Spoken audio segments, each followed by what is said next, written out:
ഈശോ മിശിഹായ്ക്ക് സ്തുതിയായിരിക്കട്ടെ. വിശുദ്ധ ലൂക്കായുടെ സുവിശേഷം 1-ാം അധ്യായം 64-ാം തിരുവചനം.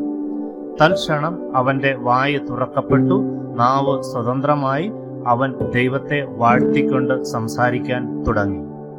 ദീർഘകാലത്തെ സഹനങ്ങൾക്ക് ശേഷം, ഏതാണ്ട് 9 മാസത്തോളമുള്ള മൂകതയ്ക്ക് ശേഷം കർത്താവിന്റെ പദ്ധതി നിറവേറിക്കഴിഞ്ഞപ്പോൾ, അതായത് സ്നാപക യോഹന്നാന്റെ ജനനത്തിന് ശേഷം സക്കറിയ പുരോഹിതന് സംസാരശേഷി തിരികെ ലഭിക്കുകയാണ്.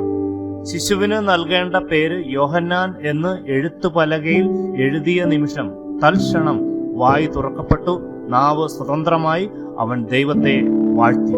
പ്രിയപ്പെട്ടവരെ, കർത്താവിന്റെ ഹിതം നിറവേറപ്പെടാൻ വേണ്ടി വലിയ അനുഗ്രഹങ്ങളും അഭിഷേകവും പകരപ്പെടുന്നതിനു വേണ്ടി നമ്മുടെ ജീവിതത്തിലും കാത്തിരിപ്പിന്റെ, സഹനത്തിന്റെ കാലങ്ങൾ അനുവദിക്കപ്പെടാറുണ്ട്.